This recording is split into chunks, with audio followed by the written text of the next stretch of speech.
If you watch my previous episode, Quake is back and it's been released on all modern platforms, and I mentioned that I previously worked on Quake in 2004 as I ported Quake to the original Xbox. This was one of many homebrew releases at the time, and one that's always stood out as one of my better ports, and I thought it would be a cool idea to go back and revisit it and how it all came to be. But first, let's take a quick look. Initial impressions are interesting. The game offers two screen modes to run at, 320 by 240 and 640 by 480, and for some reason I had separate executables to launch into. The game was also rounded out with a separate launcher to manage this, as well as any mods and expansion packs via simple command line arguments. The way this works is the game launcher simply writes to a file name of the mod that it wants to play to a temporary file. And then when launched, the engine will read in this file and switch to that mod. This is preferred over the use of including the launcher in the game itself, as we wanted to have as much available main memory as possible, and having the launcher outside of the executable meant that there should be ample memory to play Quake, as well as any third-party and official mod files. The main goal of this was to load in official Quake mission packs, Dissolution of Eternity and Scourge of Armagon, which both are excellent and they load and run very well. Now, as far as performance, Quake-X is running as well as you would expect on the Xbox hardware. The 320 by 240 version runs quite fast at 60 FPS, and the 640 by 480 version holds up well, and this is the preferred version to play, but it does drop its frame rate, and this is because it's using software rendering only, and this was for technical reasons at the time. Before 2004, John Carmack released the source code for Quake in 1999, and it wouldn't be long before the ports started appearing. Quake was one of the first games that supported 3D hardware acceleration, but initially on MS-DOS it released with software rendering only. But John Carmack would release a version of Quake that took advantage of OpenGL in the form of SDL Quake, and this would run on Windows 95. Now, there were other graphics cards that took advantage of hardware accelerated Quake, but the fallback would always be the software rendering engine, which was very well optimized. Going back to the Xbox port, unfortunately out of the box, the original Xbox was not an option for 3D acceleration because it used DirectX 8.1 for its graphical API.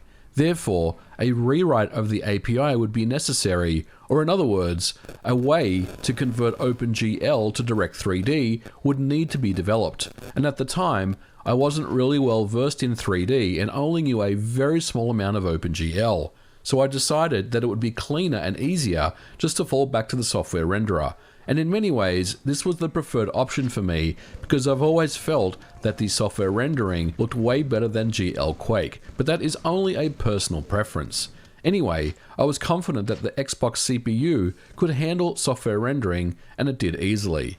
Now, as an interesting side note, there would be another Quake release on the original Xbox in the homebrew scene, known as X-Quake, and this ran with 3D hardware acceleration and even used an OpenGL to Direct3D wrapper.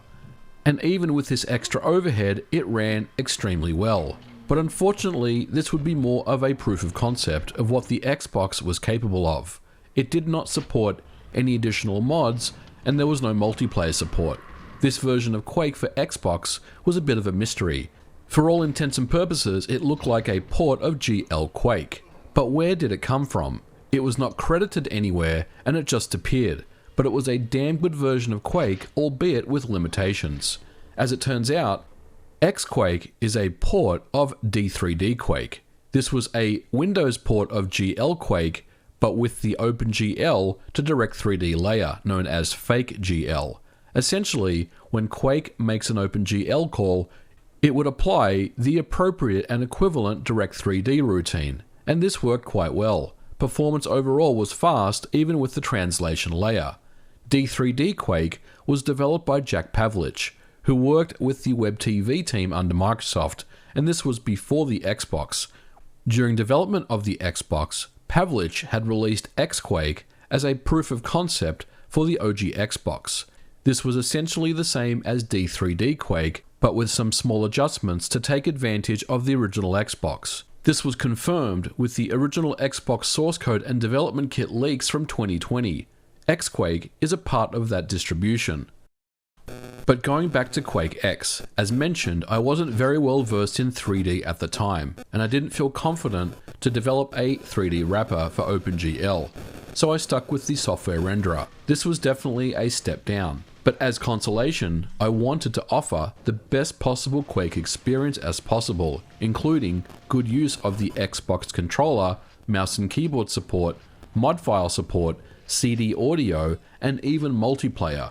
The baseline source code for this port would be SDL Quake, and this was my preferred choice because SDL 1.2 was already available on the OG Xbox, and this was because I ported that 1 year earlier.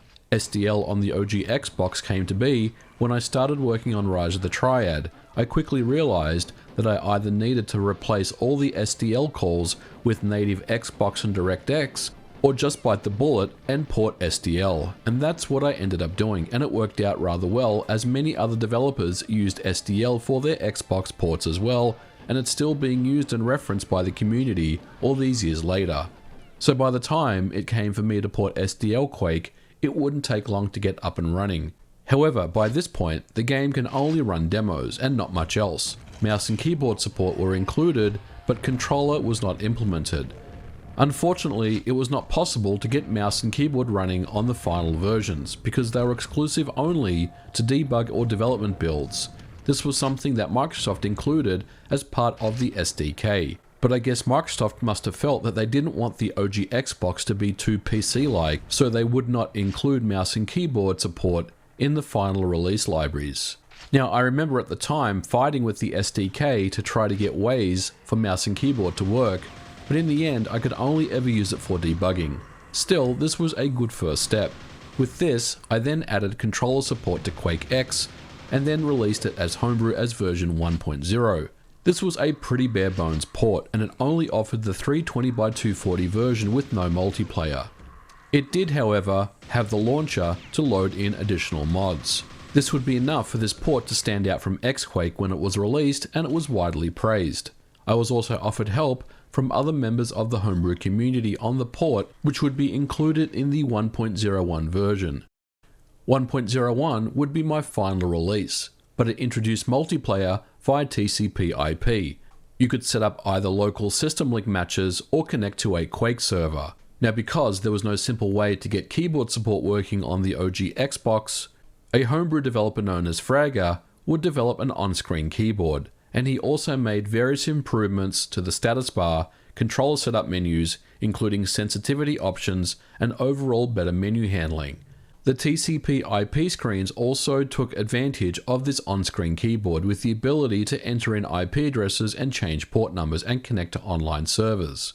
I also added the 640x480 option and took advantage of progressive scan modes, so it either supported 480i or 480p depending on the AV out cables that you were using. Multiplayer, however, would be the big addition. At the time, most Xbox Homebrew did not support it, and I was quite insistent on bringing it in for Quake-X. Fortunately, this would not be too bad. It was based on WinQuake's TCP/IP netcode. The original Xbox had a WinSock API, but it was certainly not one-to-one compatible. But it was pretty close, and with some effort it was implemented and worked quite well. Quake 1.01 was released in 2004, and the community really enjoyed it. TCP/IP multiplayer without a dedicated server browser is still a bit of a pain to use, and many would turn to Xlink Kai for their online multiplayer fix, which was a lot of fun. It also kept the playing field fair as you were playing against other console Xbox players and not getting destroyed with mouse and keyboard PC players. Incidentally, Quake-X on Xlink Kai is still very popular in recent times, with a small community of users still playing it even to this day. I also thought it would be interesting to see how well Quake-X holds up with current mods. In recent years, there's been a lot of new advancements, and given the 64 megabyte limitation of the original Xbox, may run into problems. And the results were quite surprising. I tested out Machine Games' dimensions of the machine, and it crashed with a hunk allocation error. Clearly, the OG Xbox needs more RAM, but Dimensions of the Past from 2016, again from Machine Games, loads and plays just fine, and it's good to see the mod support holding up all these years later. One last thing, if you want to play Quake on your OG Xbox, then I'll leave a link in the description below. Now, if you don't care about multiplayer or would prefer a hardware accelerated version of GL Quake, then look no further than D3D Quake-X. This was released recently in 2018, and it takes the best parts of Quake-X and D3D Quake and combines them into a great package, and it runs at 640x480 with full hardware acceleration. But if you want to play multiplayer Quake with mods on your original Xbox, then check out Quake-X and connect up to X-Link Kai. And most of all, have fun. But as always, guys, we are going to leave it here for this episode. Thank you so much for watching. If you liked it, don't forget to put a like on it, and I'll catch you guys in the next video. Bye for now.